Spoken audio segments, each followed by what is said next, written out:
Ô Marie conçue sans péché. Frères et sœurs, l'évangile de cet avant-dernier dimanche de l'année liturgique souffle un air de fin du monde. Des jours viendront où tout sera détruit, dit Jésus. C'est son deuxième discours apocalyptique dans Saint Luc. Mais à la différence du premier adressé aux disciples, l'auditoire cette fois est plus large. Maître, quand cela arrivera-t-il? Et quel sera le signe que cela est sur le point d'arriver? Frères et sœurs, la question brûle les lèvres. Les Nostradamus, les faux messies, les faux prophètes, les charlatans, les colporteurs de calendrier de la fin des temps s'emploient à y répondre. Jésus met en garde contre eux. Ce sont des fabulateurs et des imposteurs. Quant au bouleversement de ce monde, les guerres, les soulèvements, les cataclysmes, les épidémies, ils n'ont rien de précurseur. Il faut que cela arrive d'abord, dit froidement Jésus, citant le livre du prophète Daniel. Tous ces événements s'inscrivent dans l'histoire qui n'échappe pas à Dieu, seul maître et révélateur de ses mystères. Des jours viendront où tout sera détruit, mais avant tout cela, on portera la main sur vous et l'on vous persécutera. Avant tout cela, serait-ce une constance de l'Église dès les origines? Assurément. Et le motif est connu, c'est Jésus. Le tableau qu'il brosse est particulièrement sombre. Les persécutions n'ont rien de nécessaire, mais sont inévitables. Les persécuteurs ne sont pas que les représentants de l'autorité, on les trouve dans les familles, parmi les intimes. Mais Dieu ne cesse pas de protéger de la malignité des hommes ceux qui lui sont fidèles. Ainsi, frères et sœurs, sans récuser les questions qui lui sont posées, Jésus transgresse le schéma apocalyptique pour insuffler à ceux qui veulent le suivre le courage de faire front contre l'adversité. Il leur rappelle que Dieu est présent dans le présent. Il les invite à mobiliser leur espérance de la fin des temps dans l'ici et dans le maintenant. Qui subit l'épreuve du temps et de ses aléas ne doit pas rester bloqué dans le défaitisme, mais revenir aux sources de sa foi. Les forces de Dieu sont constamment à l'œuvre. Le temps de la moisson vient. Le figuier finit par porter des fruits. Le souffle de Dieu qui, dans le grand poème de la création, plane au-dessus des eaux, plane toujours au-dessus du monde. À chacun, il apporte la charge de vitalité indispensable pour vaincre la déception et même le doute et atteindre la sérénité. Frères et sœurs, la sérénité n'a rien à voir avec une pantouflarde quiétude, une démission devant les tâches du quotidien, une désertion. Ce n'est pas un tranquillisant de l'âme. La sérénité s'alimente aux sources des vertus théologales, à celle de la foi d'abord. La foi est toujours indispensable. Et combien il en faut dans un monde qui n'est plus qu'un chaudron où mijote le bouillon de nos innombrables peurs, la peur de souffrir, la peur de mourir. Dimanche dernier, j'ai mentionné avec quelle foi une religieuse carmélite, jeune encore, Sœur Ange-Marie, luttait contre un cancer. Elle est entrée ce mardi dans la paix de Dieu. En apprenant son décès et le choc qu'il a causé parmi les membres de sa communauté, m'est revenu en mémoire la conduite d'un père dominicain chaque fois qu'il rendait visite à un grand malade dans un de ces immenses lieux de douleur où toute personnalité risque de se désagréger. Je récite, disait-il, une sorte de litanie de mes certitudes. Aucune souffrance n'est perdue.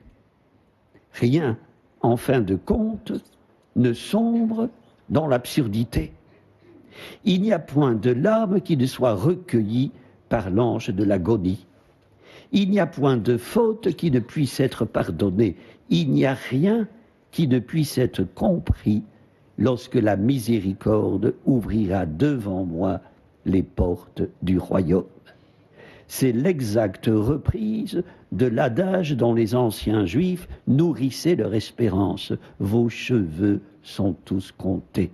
Jésus le cite dans son discours. C'est la première des certitudes. La foi au Dieu qui est amour et qui met dans nos cœurs l'espérance en un demain meilleur qu'aujourd'hui. La bienheureuse espérance. Aux yeux de ceux qui la contestent, nos turpitudes et celles de certains de nos bergers la mettent à mal. Fondée sur celui qui a le pouvoir de rénover toutes choses, elle est inentamable. Le jour du Seigneur est brûlant, comme la fournaise, écrit le prophète Malachie. Sainte Élisabeth de la Trinité l'invoquait dans ses prières, feu consumant, esprit d'amour. Elle lui demandait de faire naître en elle une humanité de surcroît. À ce compte, frères et sœurs, la sérénité, quelles que soient les chutes et les abominations, mais oui, à ce compte se gagne la sérénité. Christ est la lumière du monde, c'est pourquoi nous l'annonçons, non pour qu'il devienne lumière. Pauvres de nous, c'est nous qui devrions le devenir. En cette 6e journée mondiale des pauvres, souvenons-nous que la sérénité est aussi un des fruits de la charité. Rencontrer les pauvres permet de mettre fin à beaucoup d'anxiété, écrit le pape François dans son message. Mais face à la pauvreté qui tue, ajoute-t-il, il y a une pauvreté qui libère. Elle se place devant nous comme un choix responsable, une option fort rugueuse. Atteindre la sérénité passe par plus d'obstacles. Je conclus sur le témoignage d'une personne frappée d'incapacité. Je suis comme une vieille carcasse qui aurait longtemps bourlingué sur les mers du monde, confie-t-elle. Mais j'ai atteint la baie de la sérénité, le Seigneur a tenu la barre. Le calme au dehors, la douceur au dedans. Un plein d'humanité. Amen. Prions le Seigneur. Dieu notre Père, Seigneur des âges et de l'histoire, le temps de ta promesse, les temps de ta promesse s'accomplissent et ta parole juge le monde. Le monde ancien s'en va, advienne la terre nouvelle.